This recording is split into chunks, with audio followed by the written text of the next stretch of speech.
Chicago నగరాన ఉద్భవించినట్టు ఉద్యమం ఫలితంగా ఈరోజు మనం 8 గంటల డ్యూటీ చేస్తున్నాం. మరి ఆనాటి ప్రభుత్వాలు కానీ యాజమాన్యాలు కానీ కార్మికుని అనగదొచ్చి కష్టించి పని చేసే తత్వంలో కార్మికుడి మనోభావాలకు అనుగుణంగా చట్టాలు తీసుకొచ్చి 18, 20, 24 గంటలు పనిచేయిస్తూ కార్మికుల శ్రమతో గురి చేసిన నేపథ్యంలో చికాగో నగరాన మనలాంటి కార్మికులు ఎవరైతే ఉన్నారో వారు ఒక ఉద్యమాన్ని లేవనెత్తి చట్టాలను క్రోడీకరించి 8 గంటలు శ్రమ, 8 గంటలు విశ్రాంతి, 8 గంటలు నిద్ర అనే ఈ 3 నినాదాలపై పోరాటం చేసిన ఫలితం ఈరోజు మేడేని జరుపుకుంటున్నారు ప్రపంచవ్యాప్తంగా.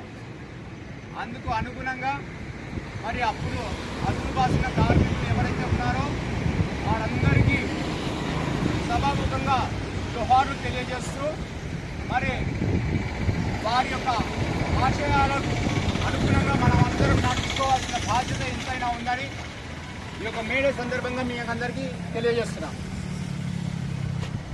అదేవిధంగా కార్మికులలో నైతిక విలువలను కాపాడుకుంటూ తోటి కార్మికుడికి సహాయం పడుతూ అనేక రకాలుగా తోడుగా ఉంది ఎవరైనా అంటే అది ఒక HAT2 యూనియన్ మాత్రమే. మరి దానికి అనుగుణంగా మన యొక్క శక్తిని, మన యొక్క ఐక్యతను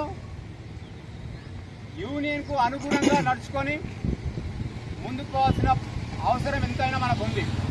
ఎందుకంటే ఈరోజు మనం 1వ తారీఖు జీతం తీసుకుంటున్నామంటే అది ఒక HAT2 యూనియన్ వల్లనే తప్ప మరి దేని వల్ల కాదని సభాముఖంగా తెలియజేస్తున్నాం.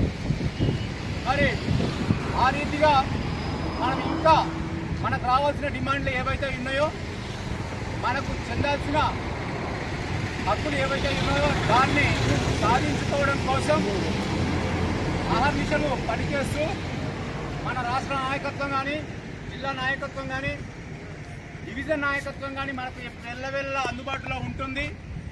మరి వారి ఆలోచనలకు అనుగుణంగా మనం నడుచుకొని ఇక ముందు యూనియన్ ఇంకా ముందుకు తీసుకుపోవడానికి కృషి చేయాలని చెప్పేసి ఈ యొక్క సభాముఖంగా మీకు అందరికీ విజ్ఞప్తి చేస్తున్నాను.